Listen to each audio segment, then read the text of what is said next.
you see yourself, and then you know we're good to go. Excellent. Great. Okay, so we're not yet clicked over. And almost there. 23 people watching on YouTube. Pretty cool. Technology is pretty amazing. You can keep your video on if you want, John, for the moment. We'll do the hello and the. Oh, that was the Ecuador embassy. I'm seeking asylum. Sorry, are we meant to turn our video off? Is that what you're saying? Quite yet. Yeah, we'll do it when we oh, here we go. Looks like we're on. Yay. Yeah. Okay, so we're now streaming live through YouTube, and I just want to welcome everyone to our Leadmeet. I believe this is the first leadership-focused Teachmeet that we've had, or if it's not, then we're claiming that it is right now. We've got a great group of presenters, and they've each got a short time slot each. But before we do that, I'd like to kick off with an acknowledgement of country and just make sure that we welcome you all. So tonight I'd like to acknowledge the Wurundjeri people, who are the traditional custodians of the land that I live, work and meet you on today. I'd like to pay my respects by acknowledging the elders of both past, present and emerging of the Kulin Nation, and extend that respect to all in our TeachMeet learning community who are Indigenous, present or watching later. In the spirit of reconciliation, we extend this acknowledgement by inviting you to acknowledge the traditional custodians of the land where you join us from. I'd like to invite everyone on our live audience to contribute by adding this in our YouTube chat tonight. We gather for our Teachmeet as educators, teachers and leaders, but let's acknowledge that Indigenous stories, songline and history are an important teaching tradition of this nation. So I guess this Teachmeet was born because we all connected over this fantastic book, and we started a bit of a chat and said, hey, wouldn't it be great to talk about it online and just maybe connect and share some stories about leadership? And that's what we're here to do tonight. So I'd like to welcome Dan. He's going to kick us off tonight. And Dan, I hear that you're a really terrible housemate, but I think you're a fantastic author, and I really love the book that I'm holding, and we all do too. So yeah, invite you into the space by going full screen, and when you're ready, we'll all do our cameras off and you're good to go. That's great. Thank you very much. And I'm not quite sure how I go full screen, but hopefully I am. So yeah, thanks very much for that, and thank you also very much for the interest that has already been shown in the book. What I've learned is that being in lockdown is a great time to write a book, but it's a really challenging or interesting time to launch a book. So any interest that anyone is showing at the moment, I'm absolutely just jumping on. And so when Monique and Matt considered this as an opportunity, I thought, yeah, let's do it.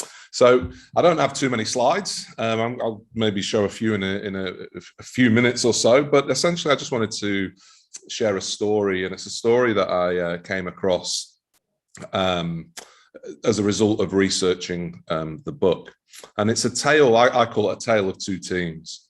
And these teams, actually, let's give a bit more backstory. So the research that informs this story was carried out in the United States. And in the United States, medical errors in surgical teams and medical errors in hospitals account for more deaths than all the other accidents combined in the United States. So there's a real imperative, moral, financial, human imperative to see what can be done to minimize those. And so lots of research has been done into what makes an effective medical or surgical team and what's less, what makes them less effective, because the thinking is if we can harness the good stuff that the effective ones are doing and train others to do that, then we should be better off. There should be, less deaths in hospital. There should be less poor long-term outcomes for patients. And so all manner of teams in hospitals have been looked at. And that's the two teams I want to look at are the high-performing surgical teams and the lesser performing surgical teams. So the metrics in a surgical team are pretty clear to see. In high performing teams, in surgery, patients live.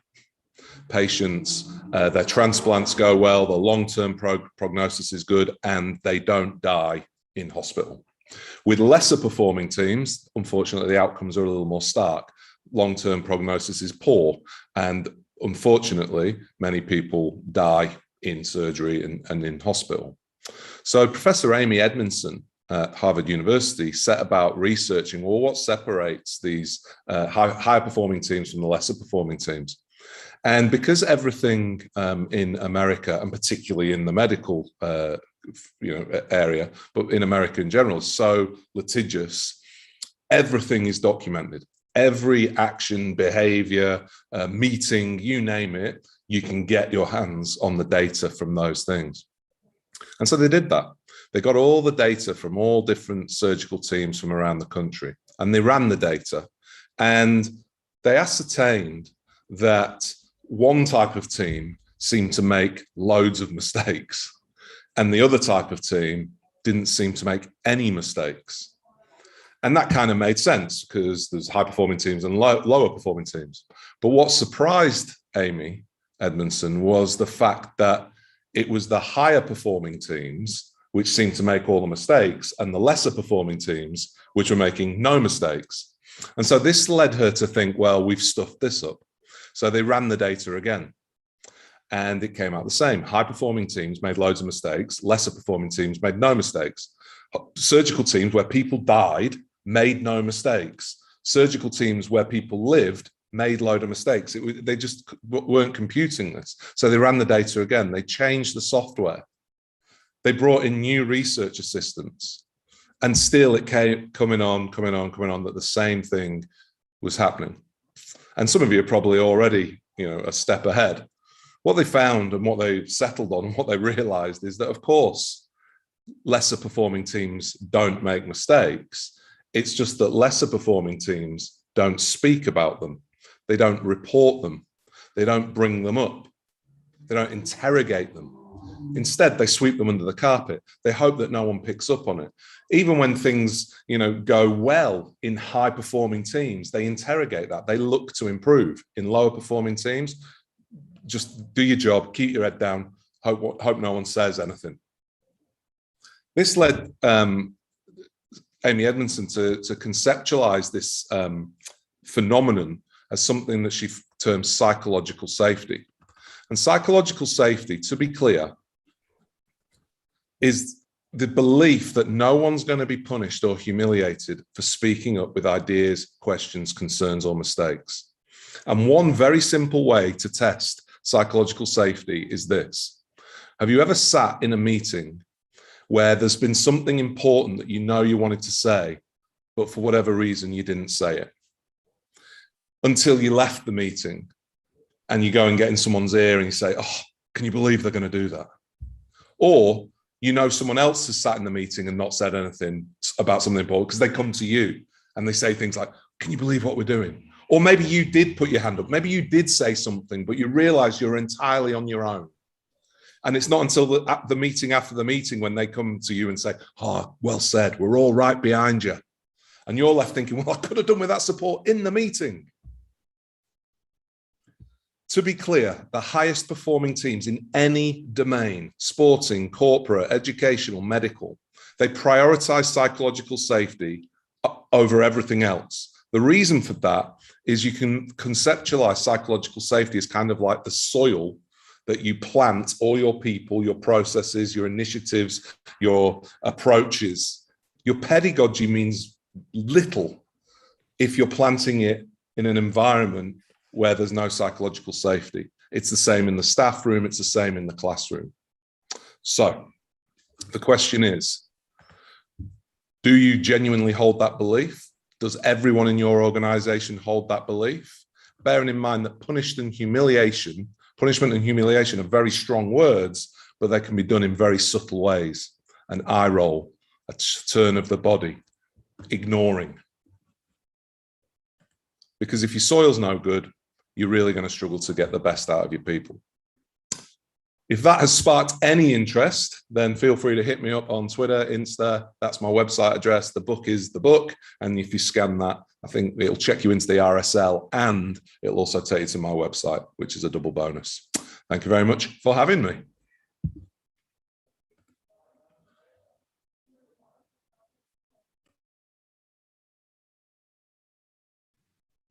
Thank you, Dan. In between the changeover, I think what we'll do is we'll just check in with that YouTube chat and we'll see if there's any questions. There's none there at the moment. It seems like it's all catching up. You've got 3 hosts here tonight. You've got myself, Monique Daly. You've got Matt Esterman, he's hosting with me as well, and Stephen Kolber. So there's 3 hosts tonight. You can tweet to us, tweet TM8, and up next, John. Well, good evening, everyone. My name is John Joe, and I'm the principal of Maryland Seas, and it's great to be here tonight to share one aspect of Dan's book. And it was lovely to read in Dan's book on page 176 that he actually talks about being useless. Now, if you haven't read the book, it's not about making school leaders redundant. What he's trying to say is that quite often we intervene when we don't need to intervene, and we don't let people flourish in terms of solving problems. So tonight, I just want to focus a bit about what can happen when you become useless. And that is that let people flourish and solve their own problems in a school. For example, you know, as a principal, I don't have to deal with timetables. That's someone else's job to solve timetables. In return, it means then school leaders can get back to what they really enjoy. I'm not talking about, you know, fixing toilets or the finances or the staffing, but learning, and really great learning that can take place. So one of the things I've been involved in for the last 5 or 6 years is a partnership with the MCA. And I've been able to do that because I can leave some things behind because they're not important in terms of a school. And I can really focus on learning. But it's not about just creating a partnership. We build the learning to go with it. So with the MCA, the Museum of Contemporary Arts, down at the Rocks in Sydney, it's a major museum. And they had a problem. Their problem was children from non-English speaking background, low SES, do not go to the art gallery. And we said, well, we can turn up for a day, tick your box, meet your KPIs, but then our children don't learn anything. So we set about making a 4-day program. But we just didn't want any child to go to MCA. We set up a learning aspect towards it in terms of literacy and then STEM to go with it. So for the literacy part, the children have to write CVs, and then they have to go through interview. And we teach the children how to write their resumes or their CVs, and also how to present themselves in terms of an interview. When the children get to the MCA, the children automatically start learning about artworks. And one of the joys about children learning artworks is that they discover and they aspire and they learn so much that art is for everyone, not just about for the rich and famous. And so many of our children begin to be inspired about designing. And they can use technology as an enabler to support their learning, to drive their STEM rather than just have STEM on its own. So they build the STEM and a learning program to go with it. As the children work in the MCA, they learn a lot about artwork. So for example, the bottom mud map of someone's home there with all the countries is about population. So some rooms are bigger than others, by Louisa Berticelli, and her artwork inspires our children about, oh, we can look at things from a different perspective. So we can create different forms of artwork and use it to represent and tell a story. As part of the MCA, on the very last day, our students turn up and bring their parents along. We have to train our parents to use Opal cards. They bring them along, and you can see there in one of the photos there that our parents are then leading the parents through the art gallery, and they become the artists. We also work with many other schools. So here we've got another school nearby. We've all come together and we've spent 4 days there. And we are doing some work on the United Nations Charter for Human Rights.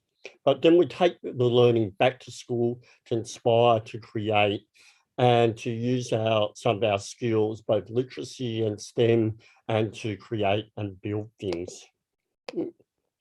Our students have the opportunity to share. Now, we've been quite fortunate as part of our partnership to go to the MCA and speak at their A-lister dinner. You know, we didn't get a free Qantas flight, but Alan Joyce was there. But our children were the keynote speakers. And so we had to train the children to speak. So we've got 11-year-old children up in front of A-listers, and they've given presentations about why art is important to them. Now, in order to do all this, as a school leader, it means that I've got to do less and focus on what really is important. And the things that are really important are children's learning. I think if we all rank what is important in our school, is that we really want to see children learn and have that joy and recapture the love of seeing students learn. And so less is best is a really important thing. And also Dan's view of being useless means really being useless in one area in order to be able to recapture learning. Thank you very much for tonight. If you've got questions, please hit them up in the YouTube, and maybe we can come back to those questions later on.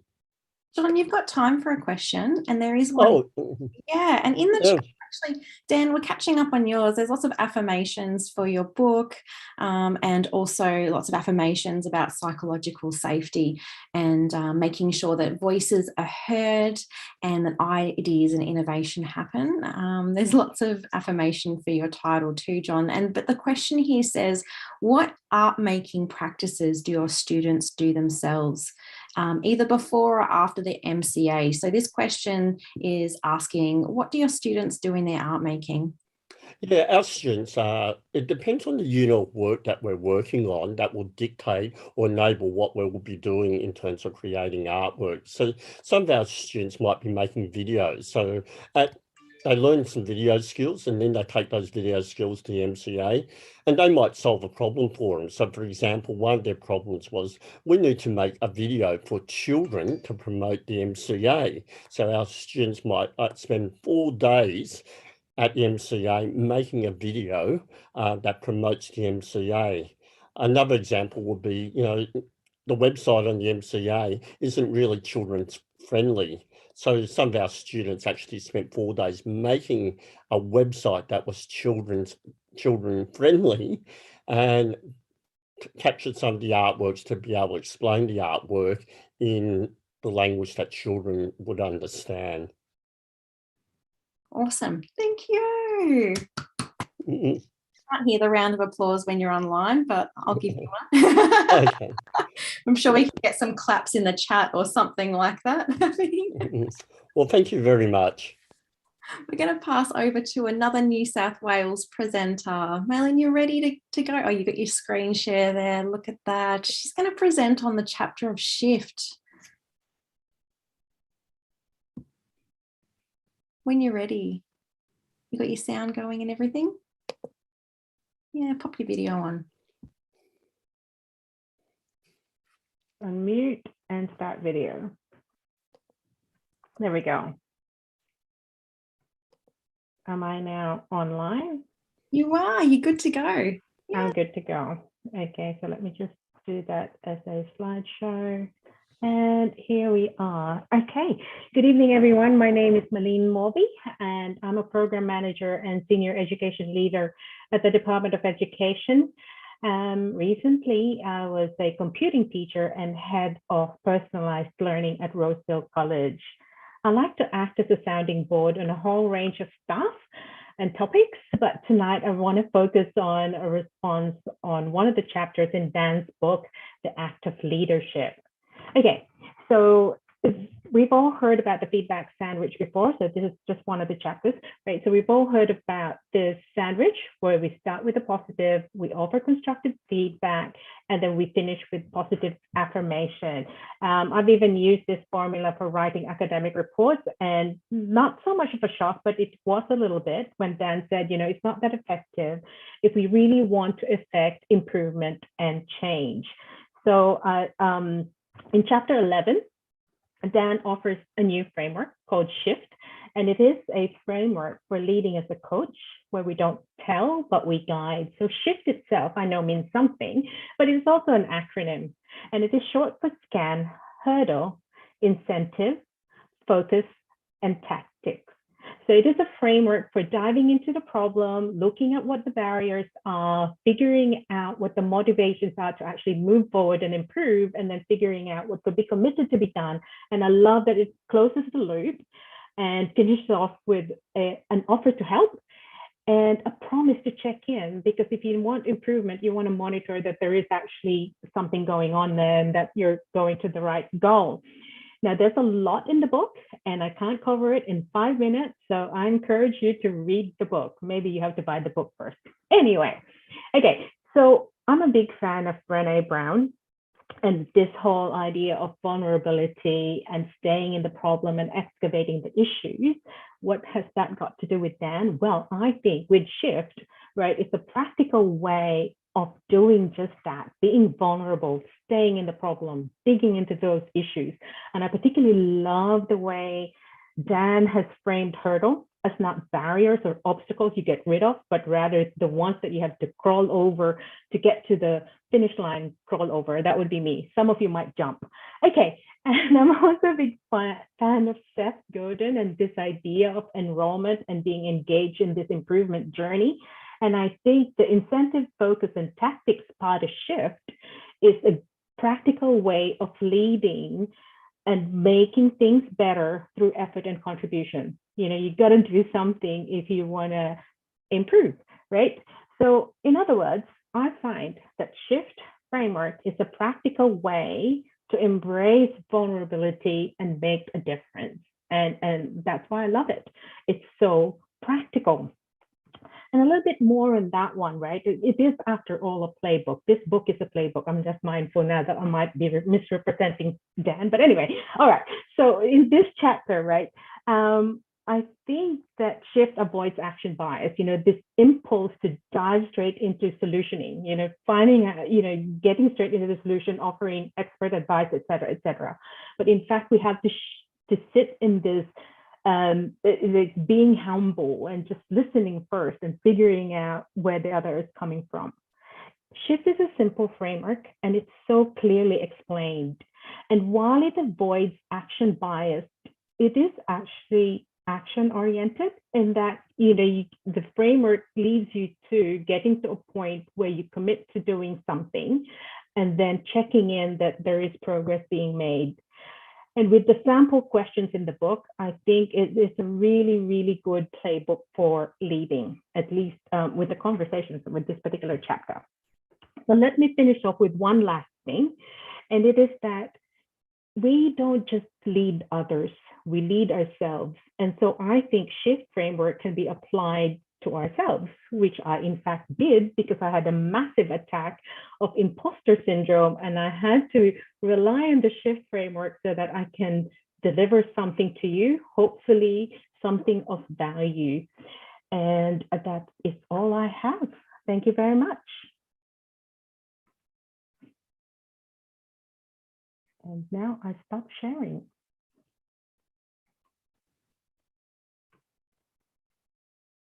I'm sure we find this when we're doing our online classes. We all narrate what we're doing in the background because it just puts, so everyone knows what these pauses are for. Oh, no, have I left it now? Is that right? Yeah, I think you're done. Yeah. Okay. Yeah.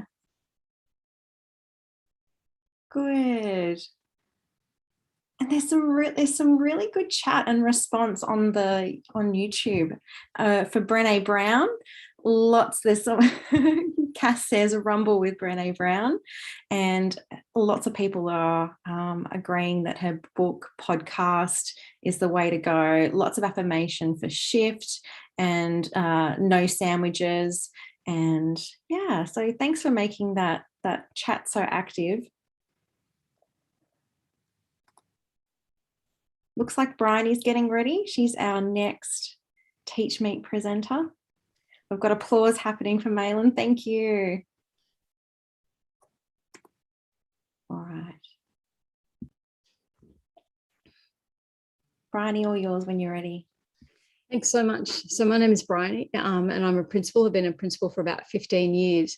And I wanted to talk a little bit today around leadership and how it's played out for most of us in schools, particularly over the last 18 months to 2 years, because obviously many of us have been tested with a lot of the way we've responded to things that are going on. And in Dan's book, the phrase that I picked out was that leadership isn't something you know, it's something you show all the time.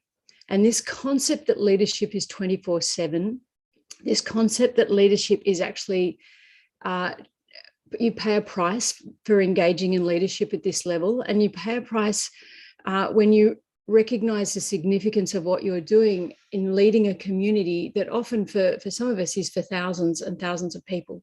It's not just our students, it's our students' families, it's our teachers, it's their families, it's ex-students, and then within our community, leading people in our area. And so our leadership has been tested, I think, at a time when there is not necessarily great leadership anywhere else, and where leadership has been challenged more culturally and socially, certainly here in Australia. Leading through a pandemic has been a really interesting experience for most of us. If you have a community of, like let's say 1,000 people or 500 people, every single one of those people in that community fall along a spectrum of how risk tolerant or risk averse they are. And so that's neither right nor wrong. It's just that people fall along this spectrum. People fall along a spectrum of personalities. There are people who are really bolshy and confident, and this is not a big deal, everything that's happened in recent times. And you've got those who are incredibly anxious and nervous around what is happening, who are finding it very overstimulating, all the news and what's going on. And then you have people's individual circumstances. So some people are really very well protected, and this pandemic has not impacted them hugely, the whole way through to people who have been profoundly affected and who live with very high risk factors, if you will. And those entire communities have been put under sustained pressure now for nearly 2 years. And we're saying to our leaders on the ground, you are the ones who are going to be leading our way through this. And watching how people deal with sustained stress and how they manage those attributes that they have along the spectrum has been a remarkable experience for someone like me who loves watching humans. I love watching how humans react under different situations. And I'm also really interested in how we as leaders step up. It's not a time where the role is what matters, it's our actions that matter. It's the words that we say and the impact of those words on other people. Esther Perel is a very famous United States psychotherapist. And she said, I was listening to a podcast of hers recently, and she said, how do you hold your ground when the ground keeps moving? And I would argue that for those of us in leadership, we have to go back to the very soul of what leadership is, the very basis of what we're doing here, which is to remember that it is not about us. It's about how we look after others. It's about how we remember that we are a lighthouse and that our light shines, and that we need to make sure that we are guiding and looking after people in a way that gives them a sense of security and confidence about what is going on around them, when in fact the ground is shifting a lot and it can be a really very uncertain and tough time for people. It's recognizing that emotions are contagious and that what is going on around us, that we are human, that we are not immune to what is happening, but that we also have the capacity to be able to influence and change the weather by our actions, by our words, and remembering that we throw off a big shadow. Every single one of us throws off a shadow, but particularly those in leadership. And so what is the impact that you're leaving on the lives of people, on the hearts of people who are watching you and looking to you for some sense of how to navigate through these times? This is particularly so for children who look to adults for cues as to how to behave, how to respond. Is this a big drama or is it not a big drama? Do we react to this or do we not react to this? How do we manage our uncertainty? How do we manage our anxiety? And in a world that is just increasingly dramatic and increasingly reactive to things, there aren't that many leaders now who systematically and calmly work through a response rather than a reaction. And that, I would argue, is the role of leadership in education, that we are being watched all the time, 24/7, by thousands of pairs of eyes. And so what are you doing? What is the shadow that you're casting? What is the impact that you're leaving with people and their emotions? It is not an easy thing to be involved in leadership in education. It's not something that you stand behind a podium and can instruct people what they can do and issue mandates. That's not the leadership we're talking about. We're down on the ground walking alongside families as they navigate a moving feast and are under sometimes extraordinary pressures. And there's an old quote which I love that says, we're all just walking each other home. And I remind myself of that it's not our job to fix things for people. It's not our job to be God, to be answering things, to be, like, come to us, we'll solve your problems for you. It's our role to walk alongside people and to show them how they can do life imperfectly, sure, but we walk alongside them so that they get that sense of confidence and surety moving forward. From a leadership perspective, it's not easy because it's one of those, I would argue, and this is, I think, reflected so strongly in Dan's book, that leadership of this form is very countercultural. It's not something that you see everywhere anymore. And yet, if we're going to be leaders in this educational community or into our educational communities, and therefore the communities more broadly, that we need to tap into this almost old-fashioned countercultural model of leadership that I think is captured so beautifully in this book. Thank you.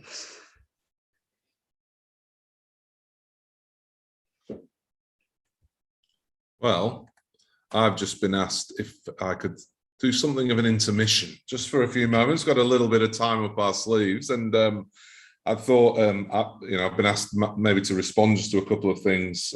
First of all, this is quite surreal hearing people talk about a book like. And certainly Malyn speaking there around the SHIFT framework. That's a framework we've been using. We developed it a while ago, like years ago, and we've just been using it almost on the sly, secretly. So it's to put it out there publicly, and then putting it out there, I guess, to test it publicly and to hear it reflected back with Malyn's insights, and then to hear a leader of Briony's stature and experience. Resonate with some of the key messages. So that the playbook, the tagline of the book is the playbook for leading with humility, clarity, and purpose. But the working tagline was leadership isn't what you know, it's what you show. And so it's really interesting to see some of these key things which I've held dear kind of be the things which are resonating with people. And the countercultural piece that Briony was talking about there also plays in with what I heard John talking about with the idea of being useless. And I think, it's a nuanced way. I'm not, just to be clear, we're not saying don't do anything, but what we're being really critical, I guess, going to great lengths to say is don't do everything. And I think this is my reflection. So, and I'm well aware that a lot of people maybe on this don't even know who I am, but some of you might know that I was a teacher for a fairly long time before moving into what I do now. And what I see in teaching is not dissimilar to a lot of other domains, in that people gravitate to leadership roles because they're good at the job. So typically a good classroom teacher at some point, particularly if they're a nice person too, they'll typically find their way into a leadership position. And one of the things that it becomes quite hard for those people to do is recognize that they're no longer responsible for what they used to be responsible for and what they used to be good at. So if I'm good at teaching kids in a certain way and helping them achieve certain outcomes, it can be hard for that particular person to let go of this fact that I'm responsible for that, because you're not anymore. Once you become a leader, you are not responsible for student outcomes. You're responsible for the people who are responsible for student outcomes. And so your the whole way of thinking around, well, how do you do your role moves, if we really do move to a more nuanced understanding of human motivation, mindset, emotional intelligence, it has to move to a more questioning, humble spot, because even though you might know what to do, that's actually, you only know what you would do. And leaders need to recognize, well, I've got to first and foremost understand my people and then help them move to this place. And that's where the shift model can be useful. Help them make those realizations to move. Yeah, of course you can coerce and convince people to do things differently, but that's typically quite a short-term response. In education and in leadership, I'd argue that we're looking for more long-term behavioral change. And so using coach-like methodologies and playbooks might be useful to help you achieve those outcomes. I've actually also been asked to introduce our next speaker. And I met Cameron, I think I met Cameron through TeachMeets. So I'm pretty sure that was our first interaction. And then I also remember you, Cameron, reaching out to me and asking me whether I'd like to co-present with you at an event in Canberra. And you and I did a workshop together, which I still reflect back on years down the track and activities. And I'm always fascinated to listen to Cameron speak. He's an incredibly intelligent and articulate chap, and he's also he's a good friend. And so whenever we get the opportunity, we catch up. So I'm really looking forward to hearing what you've got to share this evening. Cam, over to you, mate. Yes, Dan, thank you so much for that introduction. Very kind of you. So my name's Cameron. I'm the Director of Learning at Wesley College here in Melbourne, and we come out of lockdown in 3 hours and 24 minutes. Not that I'm counting.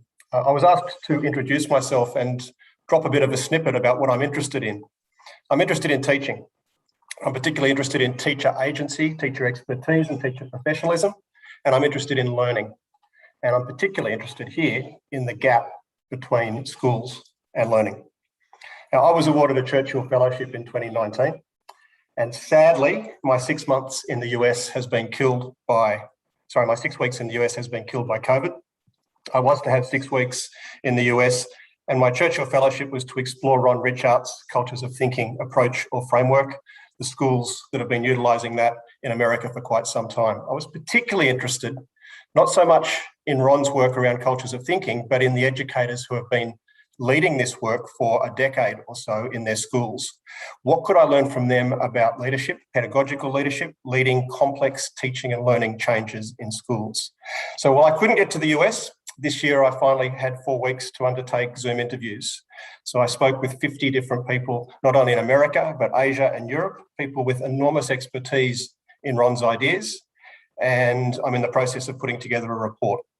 Now, many of you will have a good understanding of Ron's ideas, but for those that don't, Ron's a researcher at Project Zero at Harvard, and he's interested in how we can engage students as active thinkers. He really talks about how we internalize the ideas and beliefs that we interact with, and his word is enculturate. And Lev Vygotsky's great quote is, "Children grow into the intellectual life around them." And for Ron, that captures the idea of enculturation in schools. Most importantly for me in my research, I wasn't so much interested in Ron's framework. I wasn't so much interested in student learning or thinking. I was interested in the leadership of this and the teachers. And it comes back to this quote from Ron, that for classrooms to be cultures of thinking for students, schools must be cultures of thinking for teachers. So in terms of leadership, I'm interested in what it takes to set this up in schools. What's the most important thing we can do? Perhaps it's to pay close attention to the learning culture that we're designing for teachers. And in this case, Ron would say that it's not about applying a formula or an approach or a framework. It's about engaging in a conversation. So I got to speak to all sorts of people, and I asked them a series of interview questions. But as my interviews went on, I started to ask this question: what's the hidden ingredient, that extra thing, for people who are really effective at this sort of leadership in schools, leading complex teaching and learning changes? What's the hidden ingredient? It was Ron's question. Ron gave me this question. I started to ask people in my interviews. And what fascinated me as I'm going through the data now is the strength and similarity of the responses to this question. There are two very, very clear themes. As you look at that question, I'm thinking, I'll ask now, how would you answer that question? What do you think the hidden ingredient is for people who are really effective at leading complex pedagogical change in schools? There were two key themes, so I'm going to throw to my two key themes now, and then I'll share two quotes with you. So these are ideas that were shared across all sorts of different people. Firstly, there was the idea of being truly intellectually curious.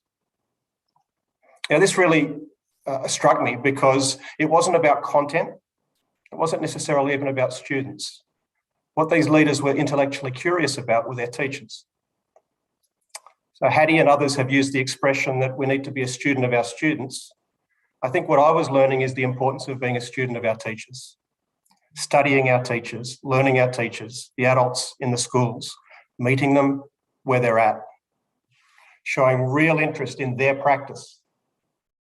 One of my respondents used this line: we listen them into clarity. There's the coaching approach for you, right? Listen into clarity. And when people got stuck working with teachers who sometimes weren't on board, the response was quite often to ask them a question. And a really powerful question was to ask them what they want their learners to be like. The second thing that really sprung out to me in terms of themes around leading this sort of change was how so many of these leaders managed to make people feel seen and heard. Now, Ron's work talks about the importance of making thinking visible. That's a core, really at the heart of it. But throughout these interviews, people were talking about the importance of valuing and respecting the teachers. Relationships are everything.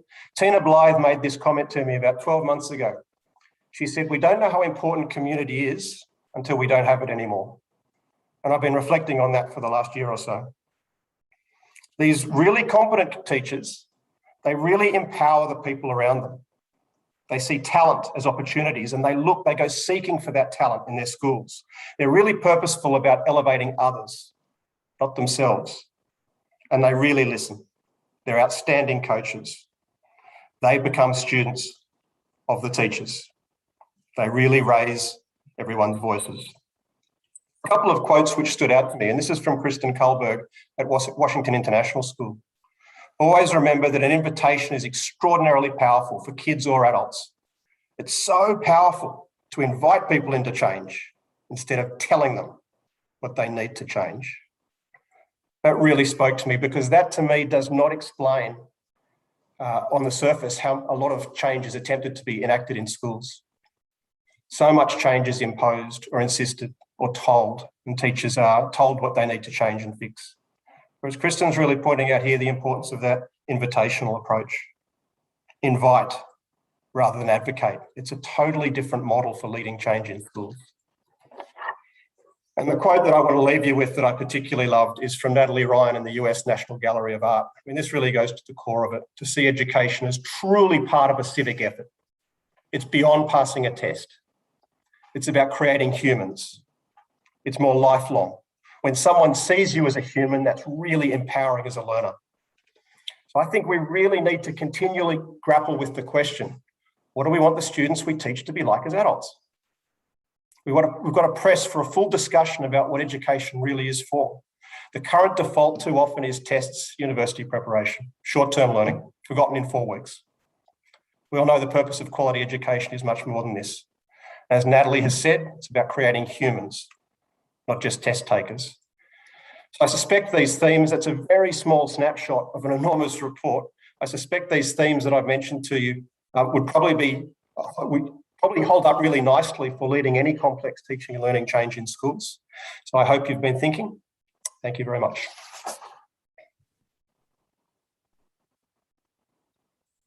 Thank you, Cam. We're going to have another little round of applause, and we hope we'll get one on YouTube going as well, seeing as that you can't hear and see that live.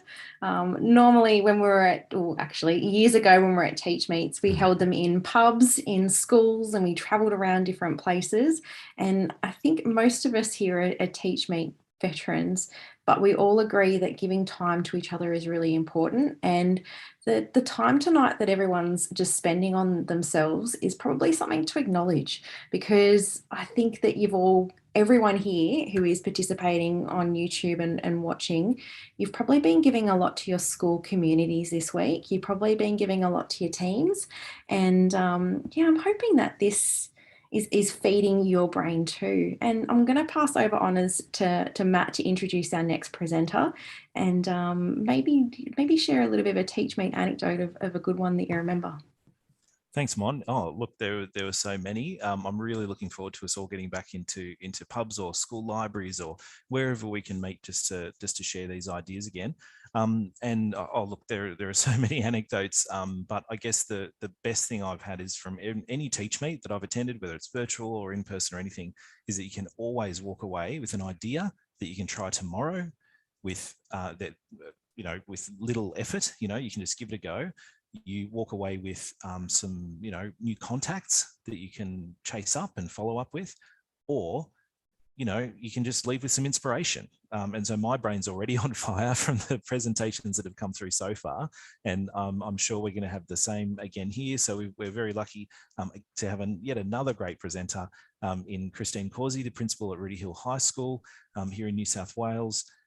Amongst her many awards and boards that she's on and organisations that she supports, she is a well-known and well-respected leader in New South Wales and in Australian education.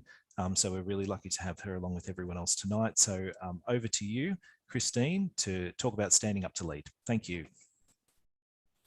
So thanks, everyone. I feel quite guilty to speak to people in Victoria about the fact that I've lived and worked for 16 weeks in what we call in New South Wales, in a very amusing way to me, an LGA of concern.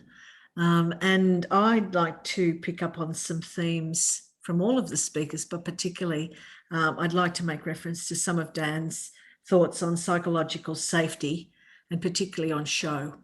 And what I'd like to be able to do is to speak with you about some of the things that I have been thinking about, and then to share 3 practices that we found really useful at Rooty Hill. And I'm just going to make sure I can click my slideshow on.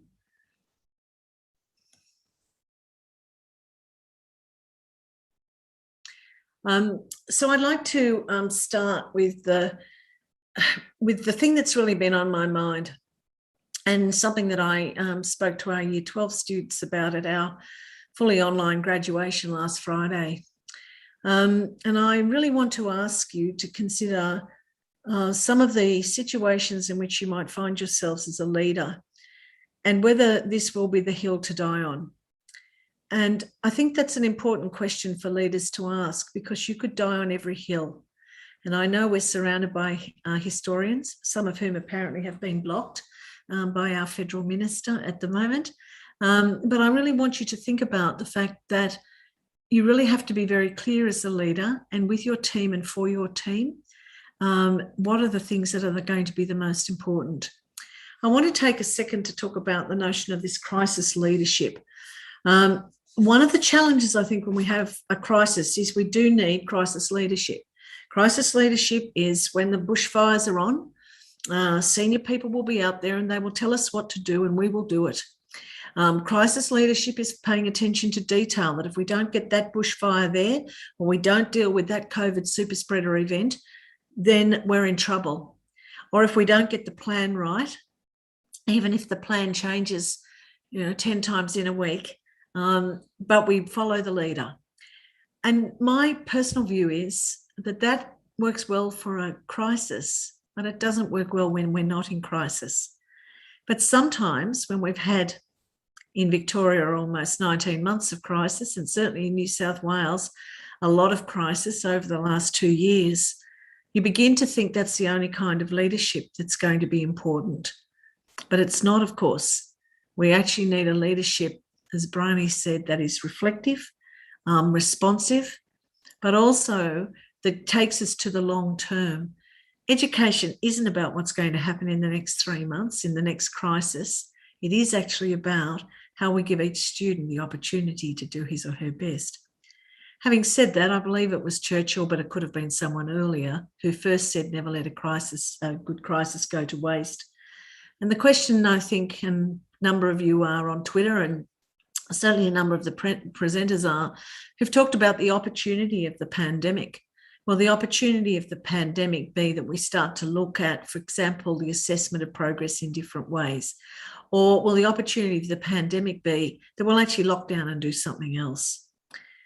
And I'd really like to ask you to consider what is the mindset then that we'll take forward as educational leaders, and what is the thing, when will we decide to make the stand? What are the things on which we as a profession or even as individuals are going to say are really critically important? What are we going to show, as Dan said? And how are we going to make that work?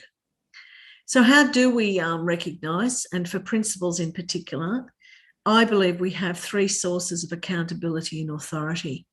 We have an employer authority and accountability. We have a professional authority and accountability that comes from training in a profession that is enormously complex, far more complex than most people who've only been to school rather than work in one would begin to understand. But of course, we also have an authority and accountability to our students and the community. Sometimes it gets out of balance. In times of crisis, sometimes the employer authority or accountability becomes the greater. And so I'd ask you to carefully think about, how do we rebalance as we make the transition from the pandemic to being back in frankly a new normal? How will we make sure that we keep the balance and can keep our focus on the most important things? I personally think that in Australia we face, and particularly in New South Wales, we are facing a very great hill to die on. We're facing the hill of narrow targets and limited achievements. When we do have an opportunity in the transition back from the pandemic to focus on human beings, our citizens, and what we'd like our young people to be, and progress. And as Andy Hargrave said originally in 1984, will we measure what we value or value what we measure? And I have included a quote on the slides for you to have a look at. So from here, I'd like to just briefly cover three practices that we have used at Rooty Hill High School that have stood us in good stead. They're three of a number, but in light of the active leadership, I think these are the ones that, for mine, are most appropriate to this evening. So first of all, I'd like to ask you about the idea of practicing leadership, practicing agency. And I'm really pleased that others have spoken about it because we've spent a lot of time thinking about agency. And as some of you know, I have presented on this in a range of forums over the last 12 to 18 months. And we do believe that there needs to be an alignment between student agency, teacher agency, and critically, school agency. And I've included there a picture of a 2019 graduation, just in case you've forgotten what they used to look like in schools, with everybody shoved together and no masks and plenty of screaming and carrying on. And on the right-hand side, I've included a couple of excerpts from a poetry novella. Year 9 have done poetry novellas while in lockdown, from Ryan Manansala. And he does actually think we did a better job this year than we did in lockdown 2020, as he notes in 2 of his poems. But it says, "My name is Ryan." I'm reading this one, it's not on there. "I haven't got many friends. I haven't got the best grades in the school. I haven't got an outgoing personality. I haven't got the agility of a cheater, and I haven't got the laziness of a cheater. I haven't found my place yet, but there are things I do have. I have a decent amount of intelligence. I have a wonderful family. I have a calm hobby, and I have a newfound confidence." And so the question we ask is, are you old enough? Because in our school, have you been old enough to actually work and risk getting COVID, as about 20 of our Year 12s did by working at KFC or Macca's? because yours is the income coming into the house because no one else is working during COVID? Were you old enough to fill out your own application for high school when you were in year 6 because nobody in the family spoke sufficient English to be able to assist you to do that?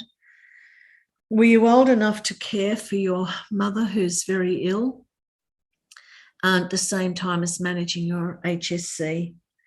Were you old enough to teach your brothers and sisters because you were only the only person in the house who could? And if you were old enough and you took the responsibility and the agency, then you have the agency. And I think at our peril do we underestimate the very powerful young people who are in our schools. So practicing agency, I think, is possibly one of the most important things we have learnt to do at Rooty Hill, to let people who are ready to take agency for their own lives and decisions to go ahead and do that. The second one I'd share with you is to practice teamwork, the networks, the partnering and the working together. And I know a number of the speakers already have spoken about this, but these are 2 little tools we use for our new staff when they join Team Rooty Hill. And the successful tribe, group, family, class, team and subculture stuff and gang obviously comes from originally from some work that was in the very first of the society and culture syllabuses. And I think that if we can get there, we know we have a bit of a team. But we also like to use the Find Your Tribe. And when you've found them, to work together with them, because the teams are far more powerful. They're more innovative, they're more creative, and they come up with all of their own ideas. And when Dan talked about psychological safety, if the team that you're working with is effective and you feel psychologically safe, as he recommends, what we know from there is that you are more likely to create a much higher level of work and a much better level of work practice. So at our place, if I might be so bold, we mostly work at the Australian Professional Standards for Teachers at Highly Accomplished and Lead. Not everybody will have a document to say so, but that's where we like to work. That's been where we've been most powerful. And we practice improving that work all the time. And then my last slide for you is one that some of you will have seen before because I've used this for many years. And this is practicing changing your work, learning and teaching practice.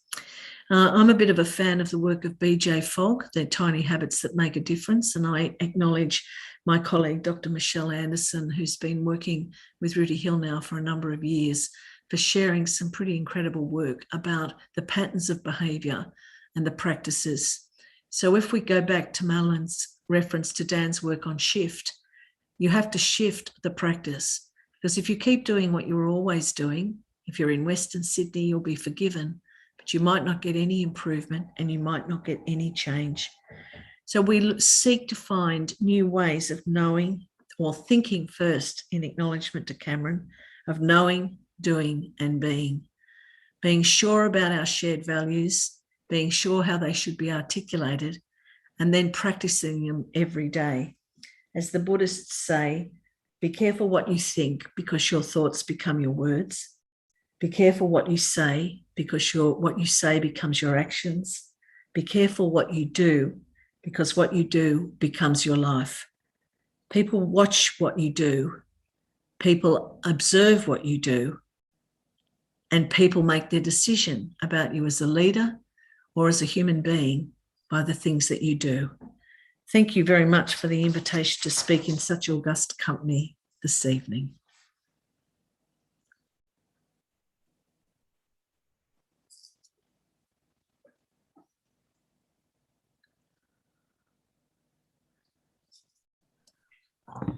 Wow. I don't know what to say coming after that, Christine. Thank you very much. That was very, very, very powerful. Whew. Well, tough act to follow, but for some reason I'm up next and last. Maybe not only by position, but by quality as well. So let's see how we go. I just want to echo Christine's thoughts on crisis leadership is dramatically different from good leadership. We consult, we iterate, we improve. Here in Victoria, as many of us would know, world leaders in being trapped in lockdown. So congratulations for us. And Cameron, thanks for joining us just in time to escape that. Very nice timing. But yeah, crisis leadership is dramatically different from standard leadership, and we all hope that our Victorian leaders down here can step back appropriately to the required mode, because yeah, it's kind of like wartime governance. Autocracy is effective, it's quick, but we prefer to live in a state of democracy everywhere else. So just touching on, of course, this is chapter 4, I believe, from the book that we're all discussing. And it got me thinking about competition and challenge networks for teachers. And so as my show-offy picture says, I was recently named a top 50 finalist in the Global Teacher Prize. And so lots of people have been asking me questions about, oh, you're in a competition now. And I never viewed it that way. And so that made me reflect on perhaps the role of reflection and reflexivity. I see leadership as, basically you can boil every leadership book down to try and be a better person and better than yesterday, and lead that culture and do that work. The little graphic I've got here is for Edu Reading next month. We're talking about the very idea of teacher reflection. And it sort of posits the idea that we ask pre-service teachers to reflect on their practice, but too often they don't have comparisons. They don't have things to be critical against. They don't have competition. They don't have a challenge network. So it's very much an internal iterative process, but without the initial sort of experience to explore that.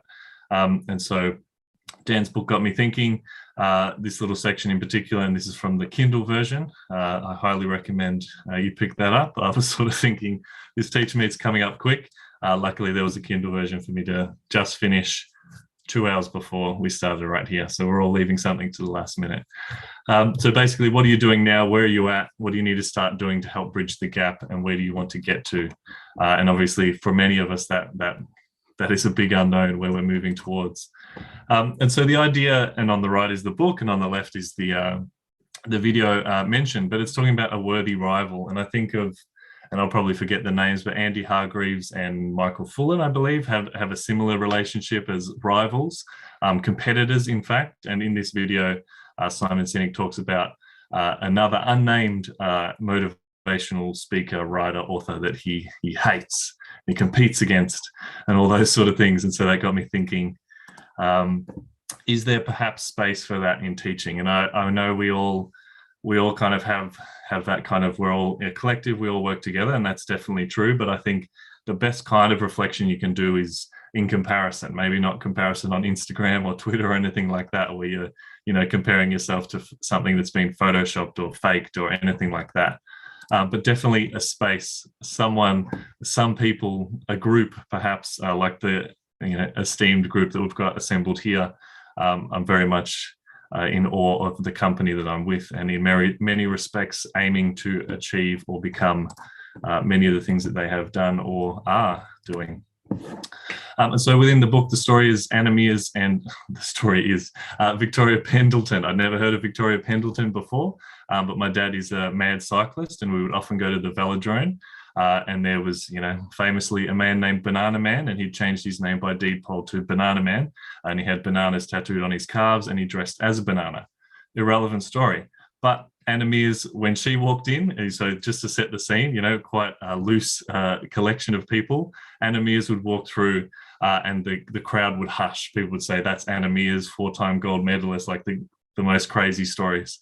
So reading this anecdote and listening to the podcast of Dan's got me thinking, perhaps this is something that might be useful in teaching as well. And they talked about the Book of the Samurai or the Code of the Samurai and looking at your rivals for comparison. And that's essentially what Anna Meares was doing with Victoria Pendleton, kind of competing, breaking down strengths, weaknesses, and building up sort of an image of how she could improve herself.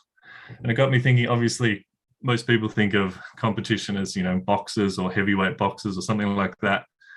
And there's sort of destruction built into the rivalry. There is no positive outcomes except, more prize money and perhaps less brain damage and those sort of things. But in teaching, I think we can have, perhaps rival is the wrong word, but you can set markers with other people that you respect and try to achieve to a similar level for them to them. And of course, all of the outcomes are positive because you're leading your school, your community, your people, and your students, of course, as a result, will benefit from that. So to me, I'm just positing that perhaps reflection in a competitive sense is useful. And so for me, we've got lots of nice connections here. Christine, as the principal of Rudy Hill High School, where Yeso worked for many years. Yelma Evers is sort of, he wrote Flip the System 1, The Alternative, all these wonderful books, and he sort of opened my eyes to what global teaching could be, and that there was more than just teaching your class and then attending a staff meeting and then going home and playing Xbox or something else, but that you could sort of have an impact greater than that. And just this year, I had the experience of joining Yelma on the ILO, representing the APAC region, to discuss teachers' conditions, and that's the sort of thing that excites me. Deb Nedelicki, and of course, Cameron is also co-author of that book, but she would be someone that I would say I would like to compete against in the academic realm. Of course, she's miles ahead and will never be caught. But these are the kind of things that I find useful to improve my teaching, to improve myself as a person. But of course, not all of us have, esteemed company. If you think of your staff room, you might not look around and think there's a whole bunch of people here that I would like to become or be. And that got me thinking, just as an example, we all apply for jobs. The one on the left is a Victorian, basically it's a criteria to prove that you're a good teacher. And you can see some of the words in there are pretty dim. It's essentially having read documents about teaching. And to me, that does not a great teacher make. And then if I think of the application and the responses I had to write for the Global Teacher Prize, you can see it's asked me to write 300 words on improving the teaching profession. Now, I know which one of those two is more aspirational, and you might think, well, at least the one on the left is real world or something. But I think there's something about improvement and placing yourself against impossible goals, like how have you contributed to the improvement of the teaching profession? I mean, that is a difficult question to ask and a much harder one to answer. But I think there's value in that challenge. And of course, in the book, Dan's book, it talks all about enlisting your tribe, critical friends, all those sort of things. So I think it would be lovely if you did one thing after hearing all these wonderful quotes from these amazing leaders and their practices and their beliefs and their processes. Think of one, perhaps even one of the people speaking, one person in your setting, one person you've seen online whose work you value, you respect. Find some people that will hold you accountable for goals that you set, be they catch that person, present at the same event as them, as I'm doing with many of these great people now. Set a small goal and ask some critical friends to keep track of that work. And as we are doing our very best to bring back online TeachMeets just a little bit, next week, the day after my birthday, embarrassingly, I'll be sitting here again. This is very relatively Victorian specific, I'll be honest, because we will be returning to face-to-face tomorrow. And that's very exciting. But I think it's also an important time to pause and consider, is there anything worth keeping? Probably not, let's be honest. But are there some things that we can sort of weave into what we're doing going forward, whether you've been in a long lockdown or a short lockdown, or just done some online teaching for fun? Is there anything worth keeping? If you want to sign up, that QR code, as Dan said, will sign you into the RSL. I'm going to use that from now on as a great joke, and try not to mention the fact that I've been using QR codes for ages, and now people are on board and they know what I'm on about, and that's amusing, if nothing else. So that's me, that's us, and if you'd like to sign up for that next one, that'd be lovely, and it'd be good to see you online there. Thank you. Thanks, Steve. I've got the pleasure of thanking you from all of us, and thanks to everyone as well. Just from me before I hand back to Mon, thank you to Steve and to Monique for just constructing this awesome TeachMeet. You make it so easy for the rest of us to just be able to rock up and share. Thank you to all the people who are watching and all the people who will watch and will share through Twitter and other means. I think the most powerful thing, like I feel quite moved about all these presentations, and it has reminded me about how powerful it can be when we do come together to just share. Really, it's a piece of ourselves that we're sharing here, and I appreciate that myself as a professional and as a person. So thank you so much from me. And yeah, thanks everyone for sharing your brilliant ideas. And I'll hand back to Monique. Thanks. Good wrap up. I don't know if I have anything else to add other than that. It's been really nourishing for this evening. And I guess the beauty of it, I'll ask everyone to turn their cameras on and come back to do the goodbye. Yeah, there we all are. And you know, it is the beauty of a TeachMeet. You get some great people together and you share some ideas. And you know, we've all missed things like conferences and being in real life and connecting and networking, but we've got to remember that we can do this in different spaces. And there's lots of people in our close networks that can give us what has been delivered tonight. And thank you to you all. Maybe this started as a selfish idea between Matt and I, because we thought it would be great to do something that we both wanted to participate in. But I know that there was over 100 people registered. So that's 100 people that are watching now or later. There's people who are tweeting on Twitter, and there's people who are on YouTube. And let's just do a round of applause for everyone tonight, because in the week that's been, what you've prepared and presented to us, to give back to us, we're thankful. So thanks. Yeah. Pressing the big red button, that's the end. Thank you all for coming. Thanks, everyone.